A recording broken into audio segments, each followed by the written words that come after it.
Welcome to the White Wall Cinema podcast. Today we'll be discussing ARI ASTER'S paranoid odyssey, Beau is Afraid, starring Joaquin Phoenix.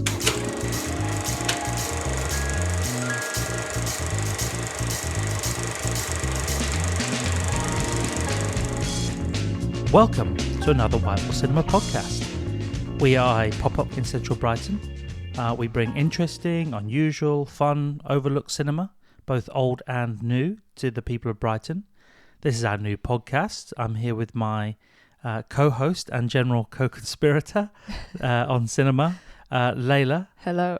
And today we're going to be talking about Ari Aster's Beau is Afraid. Now, Ari Aster is the director of Hereditary and Midsommar, two films that got a lot of attention over the last few years, and there's been a bit of a gap, I think maybe 4 years since Midsommar, since he's done that, to make Beau is Afraid, which I think was initially supposed to be his first film. Oh, really? Yeah, I think that was his intention. But his career would have been a different story if that had come first. Entirely, so let's get into that. And Beau is Afraid is essentially a movie of kind of a paranoid, Oedipal journey, a kind of odyssey of Joaquin Phoenix, who plays Beau, where the very basic. I mean, this is a very complex, unusual, strange, purposely strange film about a man essentially who lives with paranoia, lives with anxiety. And maybe stronger than anxiety. Very extreme anxiety. And essentially the plot of the movie is he's trying to get home to his mum. And, well, actually, I have a thing here. Ari Aster described it as a Jewish Lord of the Rings, but Beau is just trying to get to his mum's house. Yeah. Rather than, I don't know, to Mount Doom or whatever it is they're trying to... Yeah. So that is an unwarranted Lord of the Rings. Yeah. So there's no need for the journey. No. It's just sort of a living nightmare, really, this movie. And that's not strictly my review, although that wouldn't go amiss as the review. But it is, a living nightmare where one kind of problem, anything that can go wrong does go wrong. One kind of problem stacks up onto another, and then there's occasionally a sort of soothing moment that's kind of quickly erupts into some other, or brews into some other situation that's sort of horrible as well. Yeah. I mean, how are you? We're about a week out now from seeing this. We went to see this on the first. Already? Yeah, we went to see this on the first sort of general release day of the Friday, and you're about a week now from it. How are you feeling? Generally, how are you feeling? Like, I don't want to be like unkind to it. Like, everyone in the reviews that I've read, a lot of it is like, this is like an anxious mess of a film with just like, it's self-indulgent. There's too much going on. There's no need for any of it. It's just sprawling tangents. Like, that can be good, but it's not done well. And then it's like, but I'm glad this exists in a lot of the reviews. Yes. And I kind of feel the same way.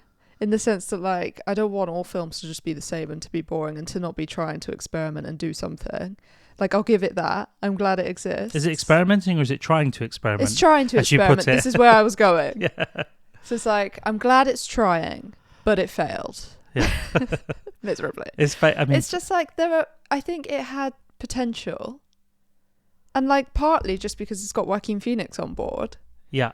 And like I think as like and some other good cast members in there. Yeah, some other good cast Nathan Lane is the one that sticks out to me. Who's Nathan Lane? He plays the father in there's at one point where Beau is in a sort of suburban home for a period of time. Okay. And yeah. And the father is Nathan Lane. Yeah. Who's obviously funny. He's sort of reliable. Yeah. Comedy. Yeah. Actor. Yeah. And he's funny in there. But probably my favourite role of Nathan Lane is his very, very small role in Austin Powers Goldmember. But that's a whole other podcast. Yeah. But yeah, Nathan Lane is always reliable. Okay. As so a it's sort got of like good, and also the woman actress that's from The Wire. I don't know her name, sorry, but she plays his wife. Her name is Amy Ryan. Yeah. But yeah. So she plays Nathan Lane's wife. Yeah. They're both good. Yeah. Okay. But like, there's so much to say about this film. Like, it's like it's trying to do something and it's like falling short of it. You're not quite sure what it's trying to do. The first, like, I don't know, third of the film is just kind of like him being horribly anxious and like his life in his flat, in his apartment, which is just like in ruin, and he's living on this street where it's just everything is just disgusting and everyone's gone wild. And my interpretation of it was like, I didn't know if any of it was even happening. I thought, is this just his mental illness? Is this all hallucination? But I kind of thought that the whole film was going to be like 3 painful hours of that. And I was kind of down for that. Yeah. Like as an experiment. The very first section of the film, it's just him in his apartment and trying. Yeah. And as we've all had those very anxious moments when we're trying to leave our apartment for something. And that was like having an effect on me when I was watching it. I actually there was a moment where I was like, am I going to have to leave? Because my heart rate, like the thing with the spider going under the table or under the sofa. And just all the like small anxieties. It's basically like a paranoia film. Yeah. And it was making me feel really paranoid. Yeah. But I was kind of wanting it to be that.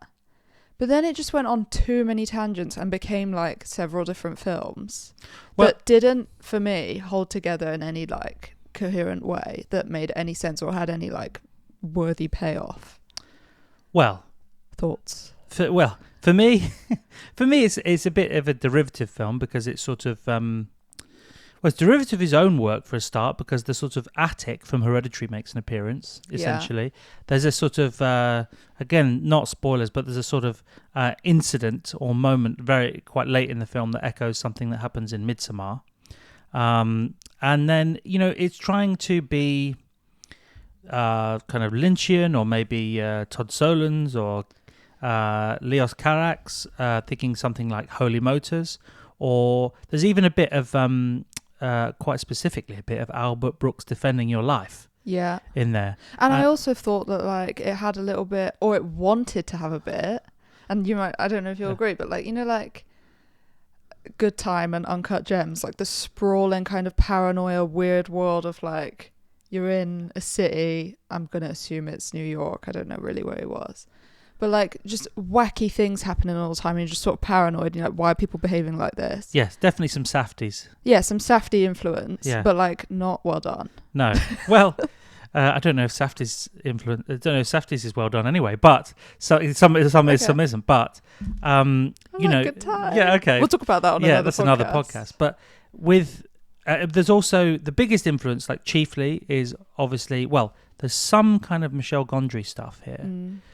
Visually, but of course the biggest draw or the biggest relevancy there is obviously like Charlie Kaufman stuff, and we were both obviously kind of amazed at the direct pull-in. A particularly strong influence is Synecdoche, New York, where the street that is outside Beau's apartment, which by the way is a great set, actually, in the beginning of the film, is very reminiscent. It's almost a little post-apocalyptic in a sense. It's a sort of a horrible future that you can make the argument this is in Beau's mind, but either way, it could just be a disgusting world that he lives in. But either way, Synecdoche, New York has the same kind of street outside of the warehouse that is one of the main kind of components of that film, and it has other elements like sort of long lost sons or children, or kind of the passing of time, very speeded up passing of time segments happening that, or just the play, which is like mirrors characters. There's a moment in Beau where there is a play happening and the characters sort of mirror the characters in the storyline of the film, which is essentially what Synecdoche, New York is. And it just goes in Synecdoche, New York, it just goes way too far. And you just don't know where reality, like where it begins and ends anymore. And it's it's just it seems like a direct lift by Ari Aster to do that.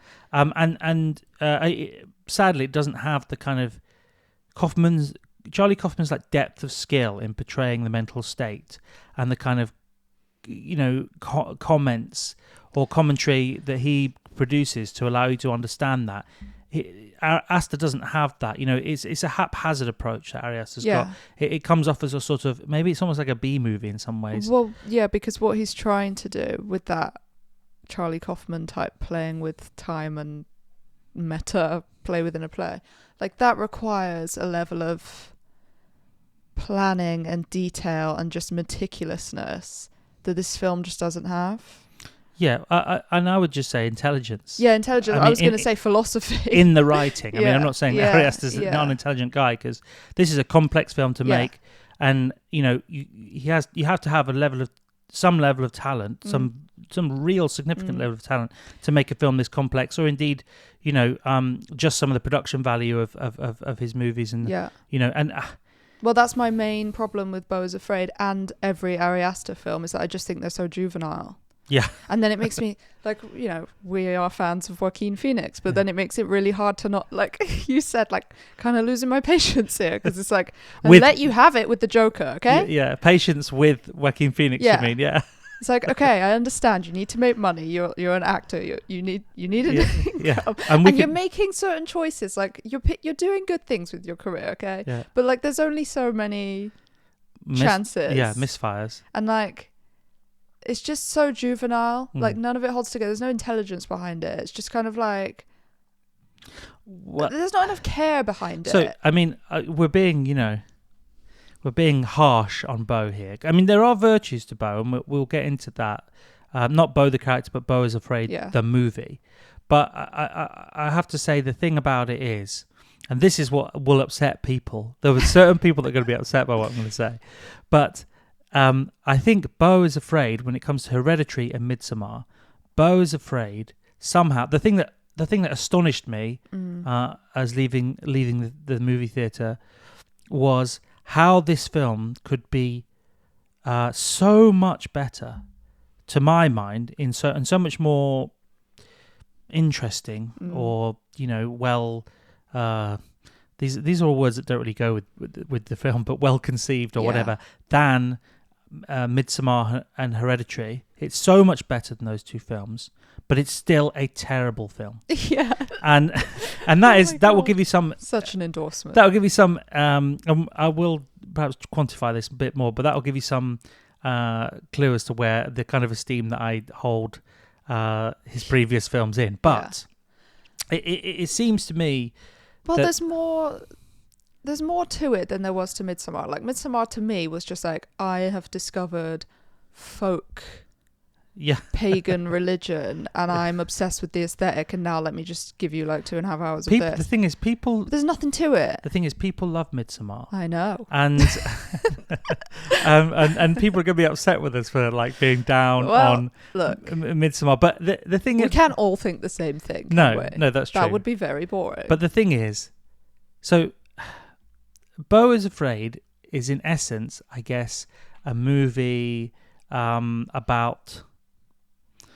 I mean, I don't know what the sort of political persuasion of this movie is in a way, or whether it's what it's attacking or it's not attacking. But there seems to be, on the face of it, if you like, the essence of the movie is that it is a sort of attack on big pharma and over medication, on kind of general kind of mollycoddling and kind of what did it? Helicopter parenting. Helicopter parenting. Let's say helicopter parenting. But like a very female, matriarchal. Yeah. So which I think helicopter mothers. Yeah. So it's sort of an attack on that, and it's also sort of, it's about a guy that just needs to get laid.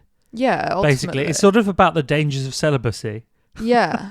In a weird way. Yeah. So, but the real thing about it is that having said all that, this movie and Ari Aster's movie in general, his movies in general, they just don't have any ideas in them. Like no ideas of real. It's like note or Ari word. Aster discovers Sigmund Freud. Yeah. So and then it's like, I need to make a 3-hour film. That's the same as Midsommar. It's like Ari Aster discovers paganism. Yeah, or discovers the Wicker Man. Yeah, and then it's just very surface level, shallow project. Because he likes the aesthetic of something. It's just like, it's not enough. Because even if you're going to talk about aesthetic, and people might just go, "Where's Anderson?" Totally different thing, because it's like much deeper and much more dedicated. It's even something it's as not, surface level as Anderson is. It's only surface deeper. level in the sense that like the actual aesthetic is surface level, but it runs deeper. There's ideas behind it. There's philosophy. There's principles. With this, it's just like, it's so juvenile. Like, he's discovered these things too late. I feel you're quite angry. Sorry. Which is perfectly reasonable. Well, I might be a little bit angry because I sat there for 3 hours and I was hoping that it would be better than it was. But I mean, part of the project of Beau is to alienate and anger the audience. That is part of what it's about. Yeah, but you can anger the audience, but you're going to anger the audience by how bad your film is. Well, is that your goal? Maybe. I think that's a good excuse. Well, let me just say. Oh, I accidentally made a bad film. Let me just tell everyone that was the whole point. The thing is this, right? No. So it's there aren't very many ideas that are really interesting or of note in the movie to me. Yeah. In Beau is Afraid, but there are more ideas in it than there are in Midsommar. And Midsommar is a movie that people really, really liked, or not everybody, of course, but many people are really big fans of it. And as far as sort of Midsommar is concerned, there's no ideas in it. It is the biggest culprit for just being a sort of, I would say it's a film that exists on the surface level, but I'm not entirely sure it exists on that level either. It's just sort of everything about it is very, very obvious. You've watched The Wicker Man, you've read some books about occult and paganism and so on, and you just sort of run through a checklist of what you would then do if you were going to make a movie like that, but let's sprinkle a little hipster on it. Yeah, let's just place some university students in the middle. Yeah, and like one of their girlfriends. Well, the thing about it is that the thing that's really odd about Midsommar is that none of the characters have any personality whatsoever. They are barely people. Like there's a girlfriend character, it's like the girlfriend character who cries all the time. Yeah. There's the boyfriend who's just like an arsehole all the time or spineless. And then there's a sort of studious one. Like, none of these people have any personality or character development. They just exist purely so that Aster can have this playground to sort of, dress up Florence Pugh and do some sort of creepy... Put some flower crowns on people. Do some creepy, cool imagery, which, by the way, is neither cool nor creepy, in my estimation. And then he sort of pretends, genuinely, Midsommar pretends there is some sort of bigger, more intelligent ideology at play, which there isn't. And Hereditary does that a bit as well. But there's it's a sort of bland, generic, obvious series of ideas that play out in a kind of laborious and tedious fashion. I'm talking about Midsommar, although I could be to some degree talking about Beau is Afraid there. And so there's no ideas of interest in either of those movies, and there's nothing that you understand about life or the human condition after coming out of Midsommar than you knew going in. You don't learn anything. There's nothing new in it. It's sort of superficial, vacuous facade of a film, and it's the Emperor's New Clothes. Like, it's a great classic example, Midsommar, of the Emperor's New Clothes. Now, the why I say Beau is maybe better than Midsommar is because whilst the ideas are lacking, the ideas in Beau are really just they're not fleshed out enough, I think, is the thing, which is ironic given that it's a 3-hour film. It's like, spend more time over fewer ideas and make them work, make them play out intelligently. Yeah, I mean, I don't mind that there's, I don't mind a cacophony of noise in a film. We go back to Babylon on that, but it's just a collection of very obvious psychological ideas that don't surprise. Or, I mean, films don't have to entertain, but they don't entertain either. But they're really, the key is they don't sort of stimulate any new thought, as I think cinema, being a bit grandiose about it, should sort of stimulate some new thought. Having said that, the reason why it's up on Midsommar, basically, is because we do learn something, I think, about Aster himself. Whereas these, Hereditary is basically a sort of, fairly mid-level sort of the kind of horror movie that you see quite commonly now, with some ideas above its station. It's pretending to be a bit more than it is, but that's not a unique crime But in the same way with Midsommar, it's like Hereditary is the same thing. It like by the end of it, you're like, I feel like this thought it was doing something more than it did, and I'm still looking for like what the message is. Yeah, and but it's just not there. But there's some kind of there's something there, but not much, right? In my mind, Midsommar is completely devoid of everything. I think there's kind of nothing in it whatsoever, and it's just pretending to be something. And a lot of people have. I don't know whether they like the aesthetic or what, because there is some nice kind of light in it and open spaces and things like that. But there's not really anything. There's nothing there to be discussed.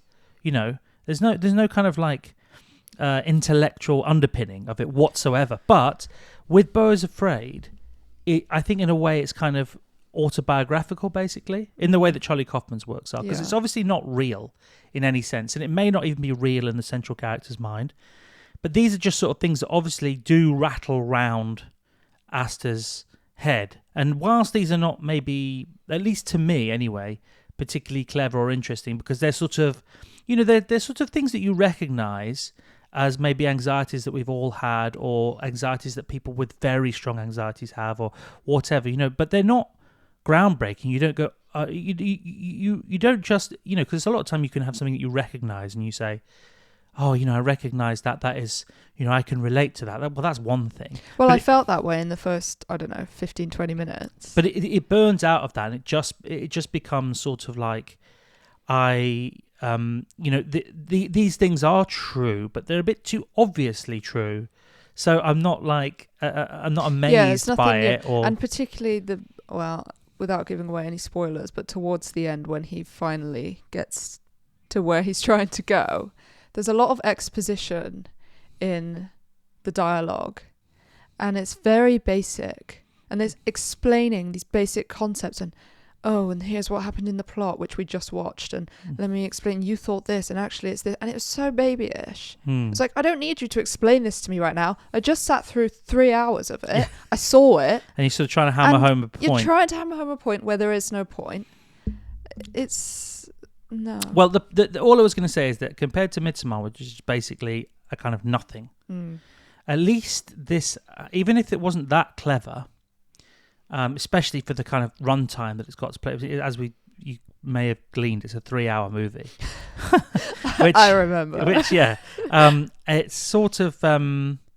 in the last like half an hour, I was just thinking, like, what am I having for dinner? Yeah, let me leave, please. At least I don't understand how you could think about eating whilst watching this movie. But well, it can be done. That's another story. But because it is kind of a grotesque movie, and there is a lot of it is sort of shock value, which can have its place. But I think the point I was going to make, is just that it is sort of authentic to a degree, whereas Midsommar is completely inauthentic, and it's just an exercise in it's just riding on in making a kind of millennial Wicker Man, right? This. And it is quite I think it's quite a cynical movie in a lot of ways. This, at least, there's some honesty, and maybe you don't need to sit through it. Maybe you think I don't need to sit through somebody else's therapy session or whatever. But I think that's its virtue in a way, is that it is uncompromising, and it is less cynical, because it is. It's not that it isn't entirely uncynical. It's just dedicated to its own. BS. At least, exactly. At least the guy is saying something about himself. Yeah. Even if what he's saying is, I'm really, really paranoid, and actually maybe that's, and I've had many, kind of weird thoughts in my mind. Maybe they're not that interesting, but like, I'm making a movie anyway. But I feel like I would enjoy listening to your therapy session. Fine. Like, I like having that sort of voyeurism, and especially when it's like an auteur, and you're saying like it's like personal to the director, in the sense of like Charlie Kaufman, or even, Woody Allen. Yeah, we don't talk about Woody. But it's just got to be done well. Like, it's not that I'm not game to like indulge in your sort of BS and your psychodrama. Yeah, I'm down to engage with that, but it's just like, it just falls short. and it doesn't do what I want it to do or expect it to do. Well, which is basically just like be a sustained attack on like anxiety and paranoia and like craziness, but in a way that keeps you hooked. I think it would be. I think, you know, again, I hate to keep going back to Midsommar, but I think it's really important, the relationship between the two. I think it'd be fine. I would have less of a problem with Midsommar if people hadn't kind of had this idea, which, you know, I would love someone to really like dig in and explain to me. Yeah. What they, because it's not a lot of times with certain films, and yeah, I guess A24 is a bit of a culprit for this, but you know, they're sort of films that are set up to be good, clever, important, stylish, whatever, and all they are is really just a kind of aesthetic that then you'll say to people, what is it about this movie that's good, because I can't find it, and they will sort of give you a response, not everybody of course, but certain people will give you a response that's sort of like, you don't understand it. It's like, no, I do understand it. I understand it. Or help me understand it there. No, but as in, if I really don't understand it, please elaborate. No, exactly. But I mean, they'll say that you don't understand it. I'm saying, no, I very clearly understand it. I just think you're seeing something, you know, again, Emperor's New Clothes, you're seeing something that isn't actually there because you wish to see it, which is a perfectly normal thing that people do. Yeah. I just think that it's, you know, I really think Midsommar is about nothing. It's like about absolutely nothing. And then you'll get people that say, and that's you can the say, point. Yeah, no, but he could. No, well, let me say this: you can say, oh, you know, it's about trauma, and it's like, well, I mean, you know, these are not good enough answers. But about it, you know, they suffer from all of his films suffer from, and you know, a false sense of kind of self-importance, and you know, where it comes with Midsommar, I think it's with Beau is Afraid, is that, you know, he is being honest about himself, so that takes away a little bit about. I think he is. Yeah, it's endearing. Yeah. At least to a degree, because of that, and that's what I'm talking about when I say like I agree with these critics that are saying I'm glad it exists. Yeah. Because I want to live in a world where ideas can be explored. Yeah, and I'm up for a very bloated, like strange or kind of misfire of a movie. You know, I love those. Yeah. Those are quite valuable things. This one isn't, you know, a lot of people are going to say about Beau is Afraid. You know, I mean, basically nobody is going to like this movie really, apart from people who are, you know. Well, the only way you can enjoy or like really like this movie is if you do think there's something underlying it all and that it has some sort of like something to say. Well, all I've heard of that so far is like, it has something to say. I don't know what it is yet, but like we're all going to figure it out. So there's nothing to figure out. I've seen the argument that you should just sort of, you know, watch the movie and let it wash over you. I mean, what I mean is, you know, people sort of advise, and there are movies like this that you should advise this, like, don't follow the plot. Don't try and follow the plot. Just let the kind of vibe and feeling and kind of atmosphere wash over you. But the thing is, in order to do that, you know, David Lynch, you could watch a David Lynch movie, and you know, you can watch several movies there's several movies out there I'm thinking of now that you can watch in several different ways. You can try and unpick it, or you can try and just allow the mood to wash over you, and is the mood that is the thing that's trying to be imparted. And you know, but it doesn't have the kind of tactile, kind of visceral nature of a David Lynch movie. It doesn't have enough kind of craft on that level, or kind of psychological underpinning that you don't, you know, again, it's not a puzzle to be solved. You know, there are puzzles, you know, Mulholland Drive is both a kind of puzzle to be solved, if you like, if you're watching it with that kind of hat on. Yeah. But on the other side, it's also just a kind of tactile, visceral experience that you can feel without actually having to kind of unlock the meaning of the movie. The thing about Beau is Afraid is that, you know, people will say, you know, don't follow the plot and just sort of take in the general, but there's not enough. Again, you have to have something behind the kind of surface that you're trying to project, and also so you don't necessarily understand.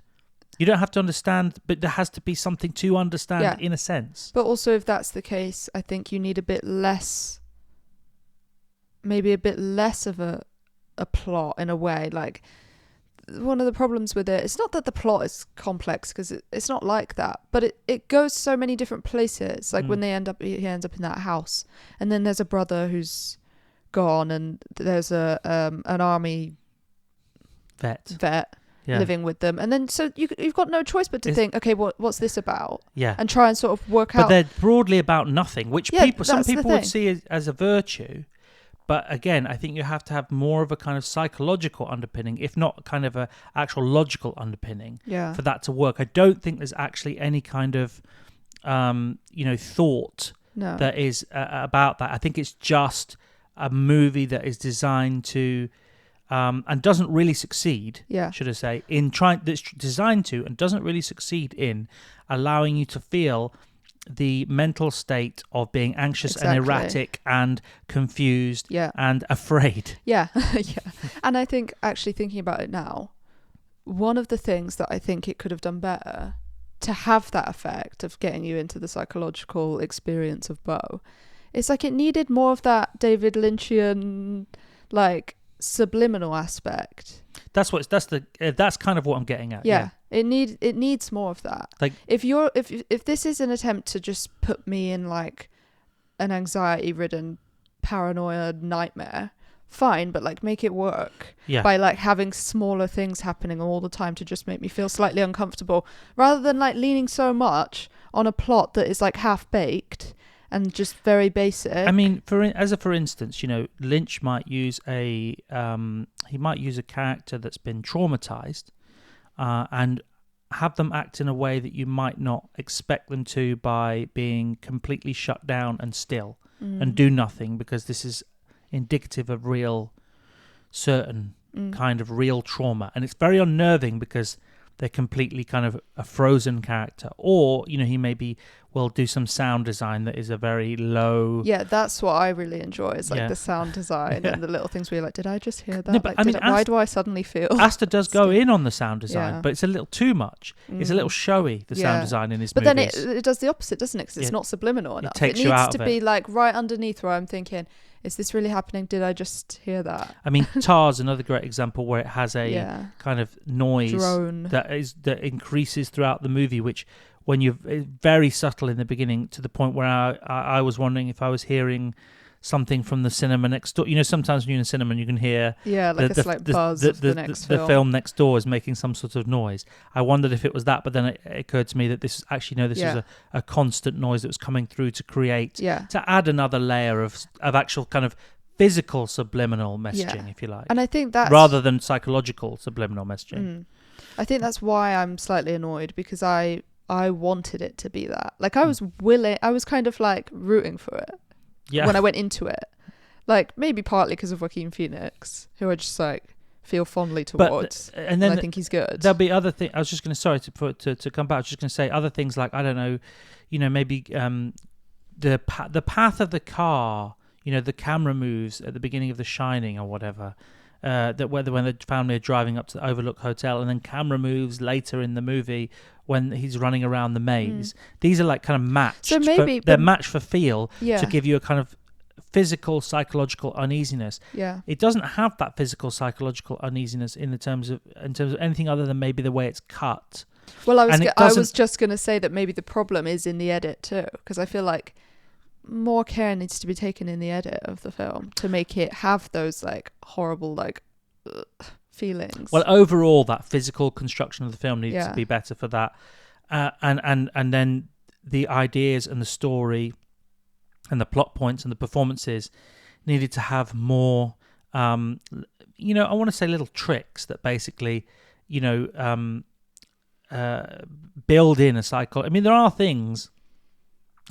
There's like I'm not going to spoil the movie, but there's I'm just talking to those that have seen it here. But there's a small toy boat that like moves along the floor and then like basically like smashes over or whatever.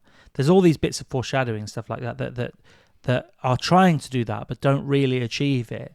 Maybe because the film is not clean enough or concise enough. And again, I'm not against a movie that will just batter you with sound and noise, or confusing ideas in order to create something, but you have to have a real method in your madness to make that work. Yeah, There has to be a clarity that is not obvious but is just inherent that's the thing, in the noise. In a very strange way, because although people are saying like, well, what is this? What is it about? It is also just too obvious. Yeah. And like, even just things like there's a flashback that happens of him as a child in an overflowing bath. With a boy that looks like a CGI version. Yeah, terrifying. A CGI. I might get got this wrong, but there's a boy who plays a young, as you say, there are a few flashbacks in the movie, and there's a boy who plays a young Joaquin Phoenix or a young Beau who just looks like a sort of CGI child, like he's been, like he's like it's like they've done some crazy de-aging on. Yeah. I mean, it's not, but this is just the thing is this is just a real kid, and it's like they've tried to make their eyes look the same. I've got to say, it isn't that. This kid is just a actual kid that looks like that, and his like Twitter bio or whatever says like, I'm not CGI, because everybody thinks that he just really looks like he not only does he. So then do we say, well, he was like badly lit or something? Yeah, well, or like weird makeup. I think there's some attempts to make it look to be purposefully creepy. There are. It's not just him. It's the world that he's in. It's not it's not just this kid that's purposefully creepy. No, but he's been cast for a reason. But there's scenes that are the sort of flashback scenes with the mother and the child, and they're like on a boat at one point and what have you, and those things are made to look artificial, and look kind of like they've got a kind of weird kind of glaze over them to make them seem like creepy sunny memories. Yeah. You know. So I mean this kid looks like he is this personified as a human. But even like the reveals in the film, moments where, you know, we've been watching the film where it's and we're supposed kind to of be a seeing plot it twist. unfold. Yeah, and then there's supposed to be a plot twist and a character will reveal something. You just end up feeling like, yeah, I already knew that.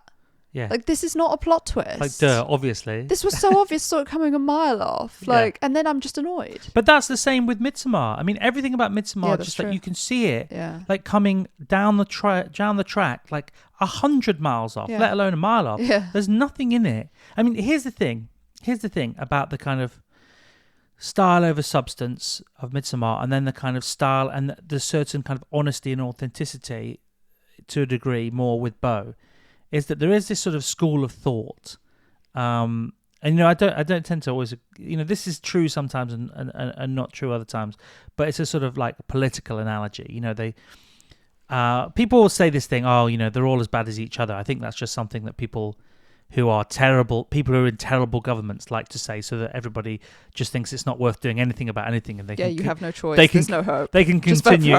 They can continue to trash everything. But there's a sort of school of thought that, you know, no matter what kind of parties in government, I promise this analogy will make sense. That they're all the same, right?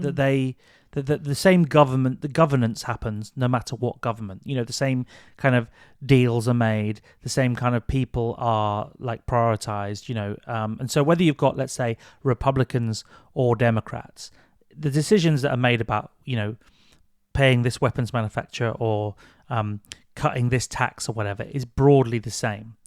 But the difference between the people will have this idea that the difference between the Republicans and the Democrats is that, you know, the Democrats will do the same thing, but they'll speak differently about it. They'll put a kind of friendly face on it, whereas the Republicans basically have the decency to screw you to your face. They'll tell you, we're going to cut taxes for these rich people, and they'll not just do it, they'll also tell you about it. They'll basically have the decency to be honest about their awfulness. Yeah. And that's the difference, because Midsommar is, I would say, the Democrats, in that it is doing terrible things. It's just awful. Masquerading. Yeah, but it's pretending to be something that's worthwhile and good. And whereas Beau is a bit more honest. It is the same terribleness, but it's actually being a little bit more upfront about it.